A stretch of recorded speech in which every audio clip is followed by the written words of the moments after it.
कृपया वीडियो में नए हैं तो वीडियो को लाइक एंड सब्सक्राइब करें। संजय कहते हैं, महाराज, वृषसेन ने नकुल के धनुष और तलवार को काट दिया। वे रथहीन हो गए हैं, शत्रु के बाणों से पीड़ित हैं तथा कर्ण के पुत्र ने अपने अस्त्रों द्वारा उन्हें पराजित कर दिया है। यह जानकर श्रेष्ठ पुरुष भीमसेन के आदेश से हाथों में अस्त्र शस्त्र लिए शत्रुओं का सामना करने में समर्थ द्रुपद के 5 श्रेष्ठ पुत्र, छठे सात्यकी तथा द्रौपदी के 5 पुत्र, ये 11 वीर आपके पक्ष के हाथी, घोड़े, रथ और पैदल सैनिकों का अपने सर्पतुल्य बाणों द्वारा संहार करते हुए रथों द्वारा वहां शीघ्रतापूर्वक आ पहुंचे। उस समय उनके रथ की पताकाएं वायु के वेग से फहरा रही थीं। उनके घोड़े उछलते हुए आ रहे थे और वे सब के सब जोर जोर से गर्जना कर रहे थे। तदनंतर कृपाचार्य, कृतवर्मा, अश्वत्थामा, दुर्योधन, शकुनिपुत्र उलूक, वृक, क्राथ और देवावृद्ध, ये आपके प्रमुख महारथी बड़ी उतावली के साथ धनुष लिए हाथी और मेंघों के समान शब्द करने वाले रथों पर आरूढ़ हो उन पांडव वीरों का सामना करने के लिए आ पहुंचे। नरश्रेष्ठ, कृपाचार्य आदि आपके रथी वीरों ने अपने उत्तम बाणों द्वारा प्रहार करते हुए वहां पांडव पक्ष के उन 11 महारथी वीरों को आगे बढ़ने से रोक दिया। तत्पश्चात कुलिंद देश के योद्धा नूतन मेंघ के समान, काले पर्वत शिखरों के समान, विशालकाय और भयंकर वेगशाली हाथियों द्वारा कौरव वीरों पर चढ़ आए। वे हिमाचल प्रदेश के मदोन्मत्त हाथी अच्छी तरह सजाए गए थे। उनकी पीठों पर सोने की जालियों से युक्त झूल पड़े हुए थे और उनके ऊपर युद्ध की अभिलाषा रखने वाले रणकुशल कुलिंद वीर बैठे हुए थे। उस समय रणभूमि में वे हाथी आकाशमनाश में बिजली सहित मेंघों के समान शोभा पा रहे थे। कुलिंदराज के पुत्र ने लोहे के बने हुए 10 विशाल बाणों से सारथी और घोड़ों सहित कृपाचार्य को अत्यंत पीड़ित कर दिया। तदनंतर शरद्वान के पुत्र कृपाचार्य के बाणों से सारथी और घोड़ों सहित कृपाचार्य को अत्यंत पीड़ित कर दिया। तदनंतर शरद्वान के पुत्र कृपाचार्य के बाणों द्वारा मारा गया जाकर वह हाथी के साथ ही पृथ्वी पर गिर पड़ा। कुलिंद राजकुमार का छोटा भाई सूर्य की किरणों के समान कांतिमान एवं लोहे के बने हुए तोमरों द्वारा गांधार राज के रथ की धज्जियां उड़ाकर जोर जोर से गर्जना करने लगा। इतने में ही गांधार राज ने उस गर्जते हुए वीर का सिर काट लिया। उन कुलिंद वीरों के मारे जाने पर आपके महारथी बड़े प्रसन्न हुए। वे जोर जोर से शंख बजाने लगे और हाथ में धनुष बाण लिए शत्रुओं पर टूट पड़े। तदनंतर कौरवों का पांडवों तथा सृंजियों के साथ पुनः अत्यंत भयंकर युद्ध होने लगा। वह घमासान युद्ध बाण, खड्ग, शक्ति, रष्टि, गदा और फरसों की मार से मनुष्यों, घोड़ों और हाथियों के प्राण ले रहा था। जैसे बिजली की चमक और गर्जना से युक्त मेघ भयंकर वायु वेग से ताड़ित हो संपूर्ण दिशाओं से गिर जाते हैं, उसी प्रकार रथों, घोड़ों, हाथियों और पैदलों द्वारा परस्पर मारे जाकर वे युद्धरायण योद्धा धराशायी होने लगे। तदनंतर शतानीक द्वारा सम्मानित विशाल गजराजों, अश्वों, रथों और बहुत से पैदल समूहों को कृतवर्मा ने मार डाला। वे कृतवर्मा के बाणों से छिन्न भिन्न हो क्षण भर में धरती पर गिर पड़े। इसके बाद अश्वत्थामा ने संपूर्ण अयुद्धों, योद्धाओं और ध्वजाओं सहित अन्य 3 विशाल गजराजों को मार गिराया।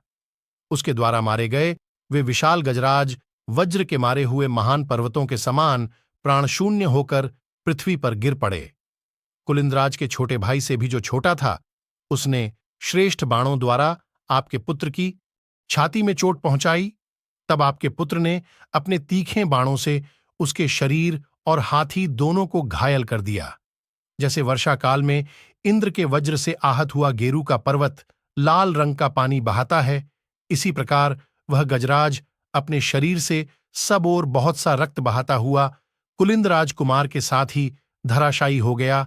अब कुलिंद राजकुमार ने दूसरा हाथी आगे बढ़ाया। उसने क्रात के सारथी, घोड़ों और रथ को कुचल डाला, परंतु क्रात के बाणों से पीड़ित हो वह हाथी वज्रताड़ित पर्वत के समान अपने स्वामी के साथ ही धराशायी हो गया। तदनंतर जैसे आंधी का उखाड़ा हुआ विशाल वृक्ष पृथ्वी पर गिर जाता है, उसी प्रकार घोड़े, सारथी, धनुष और ध्वज सहित दुर्जय महारथी क्रात नरेश हाथी पर बैठे हुए एक पर्वतीय वीर के बाणों से मारा जाकर रथ से नीचे जा गिरा। तब वृक ने उस पहाड़ी राजा को 12 बाण मारकर अत्यंत घायल कर दिया। चोट खाकर पर्वतीय नरेश का वह विशाल गजराज वृक की ओर झपटा और उसने रथ और घोड़ों सहित वृक को अपने चारों पैरों से दबाकर तुरंत ही उसका कचूमर निकाल दिया। अंत में बभ्रुपुत्र के बाणों से अत्यंत आहत होकर वह गजराज भी संचालक सहित धरती पर लौट गया। फिर वह देवावृद्ध कुमार भी सहदेव के पुत्र से पीड़ित हो धराशायी हो गया। तत्पश्चात दूसरे कुलिंद राजकुमार ने शकुनी को मार डालने के लिए दांत, शरीर और सूंड के द्वारा बड़े बड़े योद्धाओं को मार गिराने वाले हाथी के द्वारा उस पर वेगपूर्वक आक्रमण किया और उसे अत्यंत घायल कर दिया। तब गांधार राज शकुनी ने उसका सिर काट लिया। यह देख शतानीक ने आपकी सेना पर आक्रमण किया। जैसे गरुड़ के पंखों की हवा से आहत हुए सर्प पृथ्वी गिर पड़ते हैं, उसी प्रकार शतानीक द्वारा मारे गए आपके विशाल हाथी, घोड़ेड़, रथ और पैदल विवश हो पृथ्वी पर गिरकर चूर चूर हो गए। तदनंतर मुस्कुराते हुए कलिंगराज के पुत्र ने अपने बहुसंख्यक पैने बाणों द्वारा नकुल के पुत्र शतानीक को क्षत विक्षत कर दिया। इससे नकुल कुमार को बड़ा क्रोध हुआ और उसने एक क्षुर के द्वारा कलिंग राजकुमार का कमल सदृश मुख वाला मस्तक काट डाला।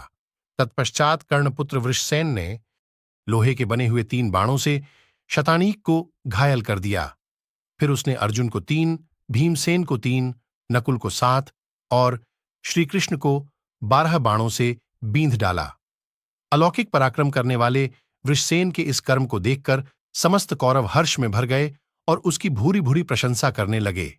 परंतु जो अर्जुन के पराक्रम को जानते थे, उन्होंने निश्चित रूप से यह समझ लिया कि अब यह वृषसेन आग की आहुति बन जाएगा। तदनंतर शत्रुवीरों का संहार करने वाले मानव लोक के प्रमुख वीर किरीटधारी अर्जुन ने समस्त सेनाओं के बीच माद्री कुमार नकुल के घोड़ों को वृषसेन द्वारा मारा गया और भगवान श्रीकृष्ण को अत्यंत घायल हुआ देख युद्ध स्थल में वृषसेन पर धावा किया। वृषसेन उस समय कर्ण के सामने खड़ा था। महासमर में सहस्रों बाण धारण करने वाले भयंकर नरवीर महारथी अर्जुन को अपनी ओर आते देख कर्ण कुमार वृषसेन भी उनकी ओर उसी प्रकार दौड़ा जैसे पूर्वकाल में नमुचि ने देवराज इंद्र पर आक्रमण किया था। फिर महानुभाव कर्णपुत्र वीर वृषसेन युद्ध स्थल में कुंती कुमार अर्जुन को तुरंत ही एक तीखे बाण से घायल करके बड़े जोर जोर से गर्जना करने लगा, ठीक वैसे ही जैसे नमूची ने इंद्र को बींधकर सिंहनाद किया था। इसके बाद वृषसेन ने भयंकर बाणों द्वारा अर्जुन की बाईं भुजा मूल भाग में पुनः प्रहार किया तथा 9 बाणों से श्रीकृष्ण को भी चोट पहुंचाकर 10 बाणों द्वारा कुंती कुमार अर्जुन को फिर घायल कर दिया। वृषसेन के चलाए हुए उन बाणों द्वारा पहले ही आहत होकर श्वेतवाहन अर्जुन के मन में थोड़ा सा क्रोध जागृत हुआ। फिर उन्होंने मन ही मन कर्ण कुमार के वध का निश्चय किया। तदंतर किरीटधारी महात्मा अर्जुन ने युद्धस्थल में कर्णपुत्र के वध का दृढ़ निश्चय करके अपने ललाट में स्थित भौहों को क्रोधपूर्वक 3 जगह से टेढ़ी करके युद्ध के मुहाने पर शीघ्रतापूर्वक बाणों का प्रहार आरंभ किया। उस समय उनके नेत्र कुछ लाल हो गए थे। वे यमराज जैसे शत्रु को भी मार डालने में समर्थ थे। उस समय उन्होंने मुस्कुराते हुए वहां कर्ण, दुर्योधन और अश्वत्थामा आदि सब वीरों को लक्ष्य करके कहा, कर्ण, आज युद्धस्थल में मैं तुम्हारे देखते देखते उस उग्र पराक्रमी वीर वृषसेन को अपने पैने बाणों द्वारा यमलोक भेज दूंगा। मेरा वेगशाली वीर पुत्र महारथी अभिमन्यु अकेला था, मैं उसके साथ नहीं था। उस अवस्था में तुम सब लोगों ने मिलकर उसका वध किया था। तुम्हारे उस कर्म को सब लोग खोटा बताते हैं, परंतु आज मैं तुम सब लोगों के सामने वृषसेन का वध करूंगा। रथ पर बैठे महारथियों, अपने इस पुत्र को बचा सको तो बचाऊं। मैं अर्जुन आज रणभूमि में पहले उग्रवीर वृषसेन को मारूंगा, फिर तुझ विवेक शून्य सूतपुत्र का भी वध कर डालूंगा। कर्ण, तू ही इस कलह की जड़ है। दुर्योधन का सहारा मिल जाने से तेरा घमंड बहुत बढ़ गया है। आज रणक्षेत्र में मैं हठपूर्वक तेरा वध करूंगा और जिसके अन्याय से यह महान संहार हुआ है, उस नराधम दुर्योधन का वध युद्ध में भीमसेन करेंगे। राजन, ऐसा कहकर महात्मा अर्जुन ने अपने धनुष को पोंछा और कर्णपुत्र वृषसेन का वध करने के लिए युद्ध में उसी को लक्ष्य बनाकर बाणों का प्रहार आरंभ किया। किरीटधारी अर्जुन ने हंसते हुए से 10 बाणों से उसके मर्मस्थानों में निर्भीक होकर आघात किया। फिर 4 तीखे क्षुरों से उसके धनुष को, दोनों भुजाओं को तथा मस्तक को भी काट डाला। अर्जुन के बाणों से आहत हो बाहु और मस्तक से रहित होकर वृषसेन उसी प्रकार रथ से नीचे पृथ्वी पर गिर पड़ा, जैसे सुंदर फूलों से भरा हुआ श्रेष्ठ एवं विशाल शाल वृक्ष हवा के झोंके खाकर पर्वत शिखर से नीचे जा गिरा हो। शीघ्रतापूर्वक कार्य करने वाला सूतपुत्र कर्ण अपने बेटे हो बाणविद्ध हो, रथ से नीचे गिरते देख पुत्र के वध से संतप्त हो उठा और रोष में भरकर रथ के द्वारा अर्जुन के रथ की ओर तीव्र वेग से चला।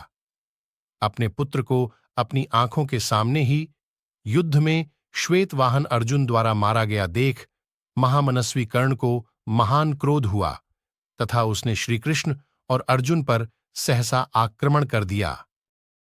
महाभारत की ऐसी कई रोचक कहानियां हैं जो हम आपको बताते रहेंगे। हमसे जुड़े रहने के लिए हमारे चैनल को सब्सक्राइब कीजिए। आपका बहुत बहुत धन्यवाद।